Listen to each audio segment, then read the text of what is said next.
Hello, soul sibling. You have so much to give to the world, so much love, so much wisdom, so much perspective and experience.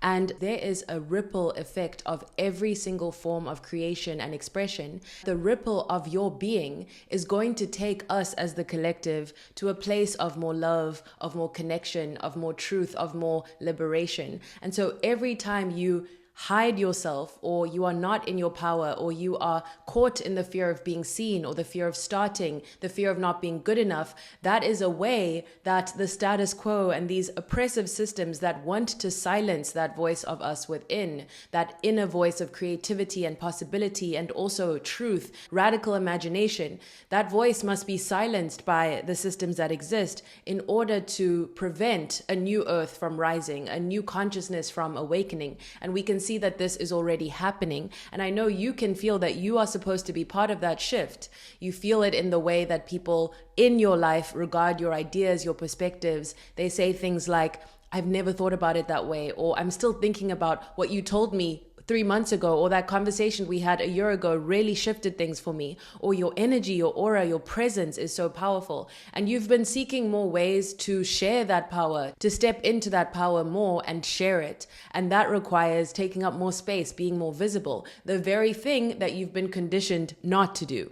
And so here you are invited onto this beautiful path of unfolding, of being more within yourself, within your power, just as the sun has power, just as the moon has power, just like the trees and the earth and the soil. You too are a part of nature that has its own power, that has its own essence that leads to more life, just as each of those aspects of nature do.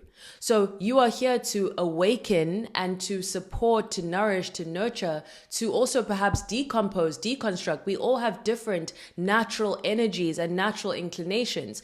For example, I heard this quote that in a crisis, a butterfly doesn't become a lion. We all are here to be as we are and to lend our hearts, our hands, our spirits in the way, though, that is in alignment with who we are. So in a crisis, many writers feel, I must write. That's what I'm here to do. I'm here to offer my words. I can't fight with my hands, but I can write my words down. And so understanding that we all have this natural pull, this natural calling, and your calling to being more seen, whether it be online or on stages, in rooms or conferences, retreats, events that you want to host, communities you want to start, movements you want to either join or lead.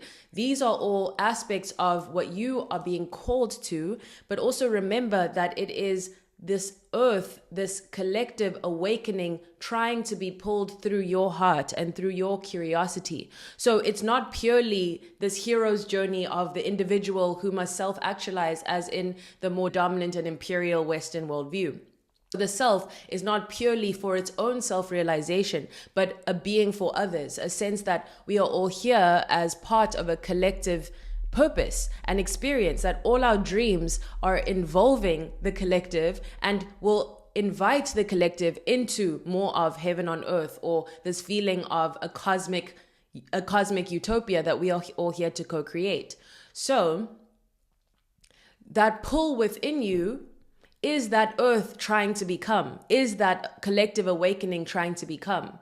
And so when you silence that calling, there's a natural ripple effect that also gets silenced.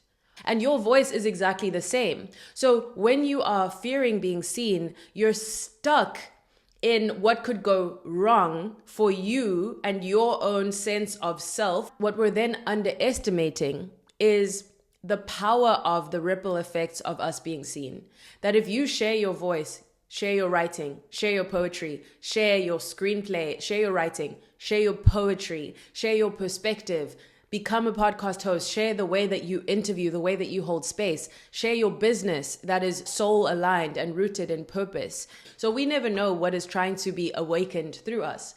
But when we don't allow ourselves to be seen or don't allow ourselves to take these creative risks, what ends up happening is that ripple effect of ascension. We can feel that the collective is rising in terms of what we are seeking vibrationally. We're seeking more wisdom. We can feel this spiritual awakening that's happening within the collective consciousness, that we are seeking more things like purpose, alignment, that we are seeing beyond what is to what could be, and we're creating an alignment with those possibilities.